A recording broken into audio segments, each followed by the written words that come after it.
Halo, Assalamualaikum warahmatullahi wabarakatuh. Kami dari kelompok 1 yang beranggotakan saya sendiri, Ilda Aristasa Putri. Kebetulan pada kesempatan kali ini saya yang akan melakukan presentasi. Anggota kelompok kami kemudian ada Margareta Anggi, Anissa Kurung, Tessalonika, Siti Murda, dan Dini. Oke, sebelumnya kami memilih Desa Rasoja 1 untuk lokasi pengambilan data dan melakukan wawancara kepada beberapa responden.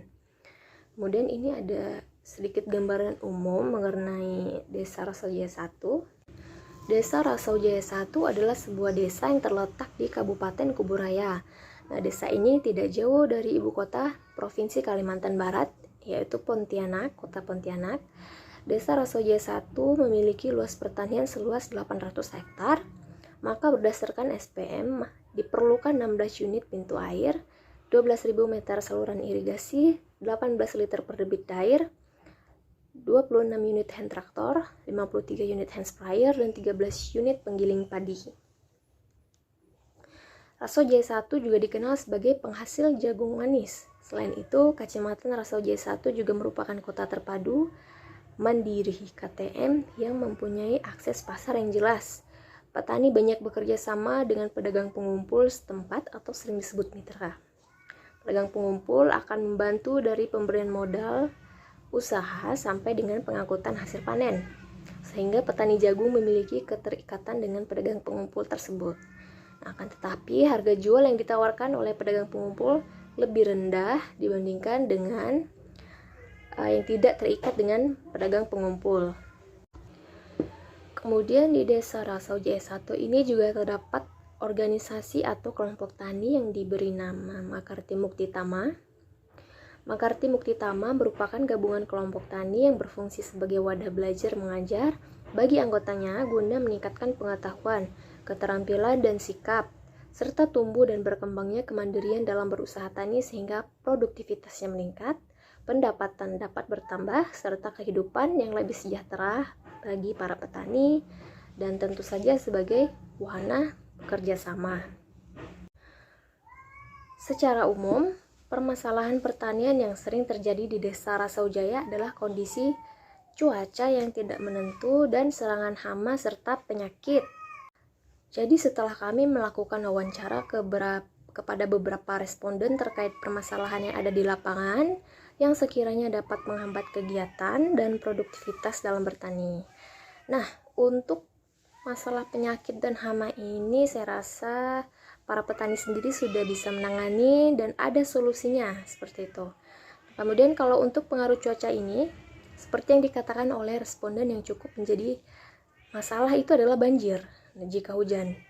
Nah, maka petani itu akan membuat saluran drainase untuk mengurangi lahan yang terkena air, yang tergenang air akibat hujan. Untuk program yang ada di Desa Rasojaya 1 sendiri adalah program ketahanan pangan, yang dimana ini adalah sejumlah penerimaan subsidi pupuk dan bibit. Jadi gapokan di desa ini ada, tetapi dalam pengaliran subsidi pupuk dan bibit itu tidak lancar, kurang efektif.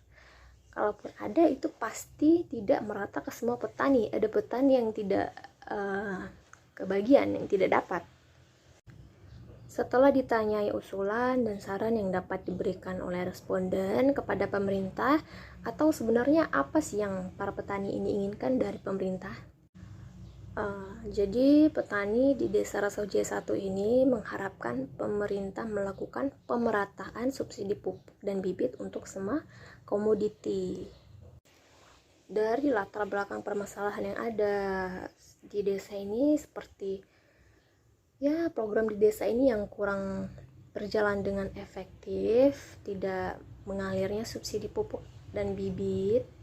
Maka saran dan usulan program yang dapat kami berikan atas permasalahan tersebut adalah program pengembangan pupuk organik. Jadi daripada petani ini mengharapkan bantuan subsidi pupuk yang tak kunjung datang, pengaliran pupuk dan bibitnya tidak mengalir dengan baik, alangkah baiknya petani ini meningkatkan skill atau keterampilan dan pengetahuan dalam pembuatan pupuk organik agar tidak harus terus-menerus membeli pupuk kimia. Walaupun misalnya dapat dikatakan pupuk kimia lebih baik daripada pupuk organik, atau pupuk organik lebih ribet, lebih susah, harus dibuat terlebih dahulu, harus menunggu dan lain sebagainya. Tetapi itu semua ada plus minusnya. Jadi penggunaan pupuk kimia dan pupuk organik dapat disesuaikan kebutuhan dan penggunaannya. Mungkin itu saja yang dapat saya sampaikan. Kurang lebihnya saya mohon maaf. Terima kasih atas perhatiannya. Saya akhiri. Wassalamualaikum warahmatullahi wabarakatuh. Selamat pagi.